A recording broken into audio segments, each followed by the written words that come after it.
మీరు ఎంతమంది ముఖ్యమంత్రులను కలిసిండ్రు? మీకు ముఖ్యమంత్రి లాస్ట్ మినిట్‌లో మిస్ అయింది. ఎంతమంది ముఖ్యమంత్రులను చూసిండ్రు మీరు? చూడండి, నాకు తెలిసినంత మటుకు నేను ఎప్పటి నుంచి ముఖ్యమంత్రిని చూసింది తెలుసా? బ్రహ్మానంద రెడ్డి నాకు తెలుసు. హ్మ్. బ్రహ్మానంద రెడ్డి తర్వాత వెంగళరావు అయిండు. వెంగళరావు తర్వాత చెన్నారెడ్డి అయిండు. ఇట్లా వచ్చారు. ఎన్ జనార్దన్ రెడ్డి అయిండు, వెంకట్రామరెడ్డి అయిండు, రాజశేఖర్ రెడ్డి అయిండు, ఆఖరుకు కిరణ్ కుమార్ రెడ్డి అయిండు, ఇప్పుడు రేవంత్ రెడ్డి అయిండు. మధ్యలో రోషయ్య దాని మీట్లో రోషయ్యని ఉండనీయలేదు కదా ఎక్కువ రోజులు. ఎవరున్నది?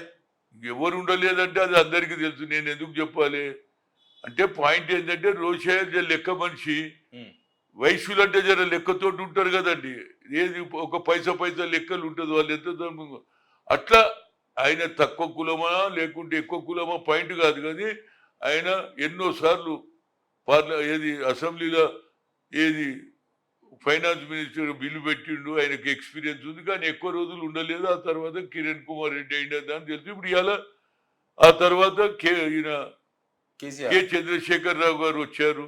ఆయన 10 ఏళ్ళు పరిపాలించాడు, అన్ని మాటలు చెప్పాడు, కానీ ఆయన ఎవరికి అపాయింట్మెంట్ ఇవ్వలేదు.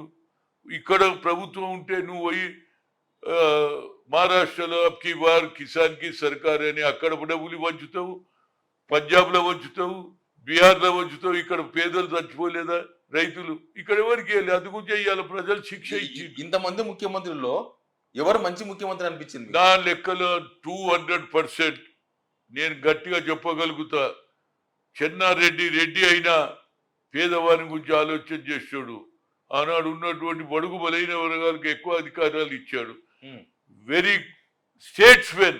ఆయనకున్నటువంటి నాలెడ్జ్ నేను ఎవరి దగ్గర చూడలేదని చెప్పగలుగుతా. నేను ఆయనతో పనిచేసిన, ఆయన క్యాబినెట్లు ఉన్నా.